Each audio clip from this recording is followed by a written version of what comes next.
Good afternoon viewers, स्वागत है आप सबका मेरे YouTube channel mom study vlog में। तो आज है सोमवार 16 फरवरी 2026 और आज मेरी ब्लॉग की शुरुआत मैं दोपहर 2 बजे से कर रही हूँ, क्योंकि आज भी मुझे काम के वजह से थोड़ी लेट हो गई थी और मैं अभी दुकान आई हूँ। तो देखिए, दुकान में वैसे कुछ काम ही नहीं था। रिया के पापा उधर शर्ट सिलाई कर रहे थे, तो तब तक मैं अपना पेपर 2 हिंदी का रिवीज़न कर रही थी। मैं लगातार 2 दिनों से पेपर का रिवीज़न करने वाली हूँ, आज और कल। क्योंकि मैं जब मॉक टेस्ट दे रही थी पेपर 2 का, तो उसमें ऐसे बहुत सारे डीप क्वेश्चंस थे जो हम लोगों ने पढ़ा हुआ है, उसके बहुत डीप अंदर से क्वेश्चंस भी आ रहे थे। तो मैं सोची कि क्यों उसको अच्छा से पढ़ लिया जाए। तो इसीलिए मैं सोची हूँ कि 16 और 17 फरवरी तक मैं ये दोनों टॉपिक्स को मीन्स कि ये पेपर 2 को मैं सारा टॉपिक्स को अच्छे से एक बार उसके थ्योरीज़ वगैरह को पढ़ूँगी। तो इसीलिए मैं पढ़ रही थी। और यहाँ पर रिया का भी स्कूल की छुट्टी हो गई थी, लगभग 3 बजे उसकी छुट्टी होती है, तो वो आ गई और वो अपना शूज़ खोली और सॉक्स भी खोल दी थी, क्योंकि आजकल थोड़ी गर्मी लगती है। तो बोली मम्मी मैं सॉक्स अपना खोल रही हूँ, तो मैं भी बोली खोल दो। फिर वो उछल कूद करने लगी, उसे नींद आ रही थी। तो मैं बोली चलो ले चलते हैं, तो मैं घर खाना वाना खिला करके फिर ट्यूशन पढ़ने बैठेंगे।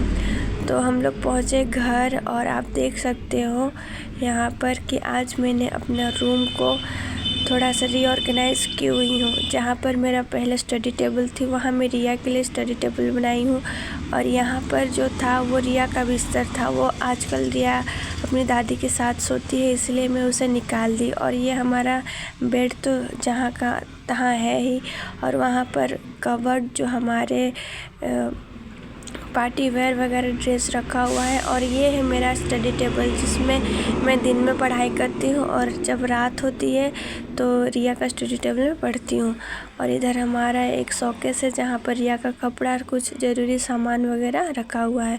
तो मैं सोची कि थोड़ा सा रूम को भी रीऑर्गेनाइज़ करें, क्योंकि होता क्या है ना, थोड़ा खुला जगह रहने से मुझे अच्छा लगता है। तो इसीलिए रिया का पापा भी बोले कि थोड़ा सा रूम को रीऑर्गेनाइज़ करो। तो इसी के चलते मैं थोड़ा सा रीऑर्गेनाइज़ की और वहीं से मेरा थोड़ा लेट हो गया था। तो यहाँ पर मैं घर आ चुकी थी और रिया को खाना खिला दी। वो अपनी दादी के साथ खेल रही थी और मैं घर का सारा काम ख़त्म करके यहाँ पर मुझे 1 घंटा का टाइम मिला। तो मैं फिर से अपना वही थ्योरीज़ वगैरह को डीपली पढ़ रही हूँ, क्योंकि एक भी क्वेश्चंस अगर छूट जाए या फिर गलत हो जाए तो वहाँ पर मार्क कटने का 100% पॉसिबिलिटी है। तो मैं ये चीज़ नहीं चाहती कि मैं कुछ भी पढ़ूँ मेन तो पेपर 2 के लिए, क्योंकि ये एक स्कोरिंग पेपर है। इसमें जितना ज़्यादा हम लोग सही करेंगे उतना ज़्यादा हमें मार्क्स मिलेगी। इसीलिए मैं पेपर 2 में कोई भी चांस नहीं लेना चाहती। भले पेपर 3 में एक आध क्वेश्चन इधर उधर हो तो वो थोड़ा समझ में आता है, लेकिन पेपर 2 जो है वो सिर्फ कहानी वगैरह है। अगर हम उसे अच्छे से ना पढ़ें और उसका आंसर ना दे पाए तो ये तो मेरे लिए एक माइनस पॉइंट ही होगी।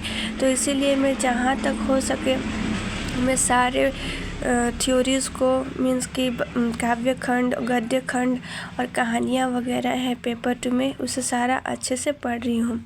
तो फिर यहाँ पर मैं जब पढ़ रही थी तो ट्यूशन का भी टाइम हो गया था। तो बच्ची आई थी पढ़ने के लिए, तो मैं उसे 1-1.5 घंटा लगभग पढ़ाई। और ट्यूशन पढ़ाने के बाद शाम हो चुकी थी और मुझे ठंड भी लग रही थी थोड़ी, क्योंकि मुझे 2-3 दिन से सर्दी खांसी हो चुकी है। तो अब थोड़ी ठीक हूँ, लेकिन भी मैं अपने आप को थोड़ा गर्म ही रख रही हूँ, क्योंकि अभी तबीयत ख़राब करना कहीं से भी अच्छी बात नहीं है। तो फिर मैं 1 घंटा और मुझे टाइम मिला पढ़ने को, तो मैं फिर से अपना पेपर 2 का जो कहानी बचा हुआ था वो पढ़ रही थी। मैं पहले से ही सारा कुछ पढ़ चुकी हूँ, लेकिन जितना ज़्यादा मैं इसे पढ़ूँगी तो मुझे लगता है कि और ज़्यादा मेरे दिमाग में वो चीज़ बैठते जाएगा।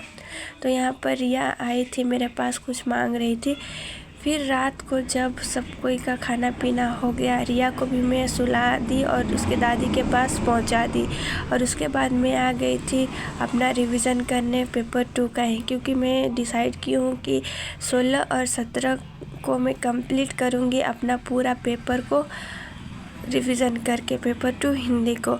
और यहाँ पर रिया के पापा बगल में सोए हुए हैं, वो मैच देख रहे हैं। मैं लाइट ऑफ कर दी थी, सिर्फ स्टडी लाइट ऑन की थी, क्योंकि वो जब बिस्तर में रहते हैं या फिर रूम में आते हैं तो उन्हें लाइट नहीं पसंद, क्योंकि दिन भर वो थके हुए रहते हैं।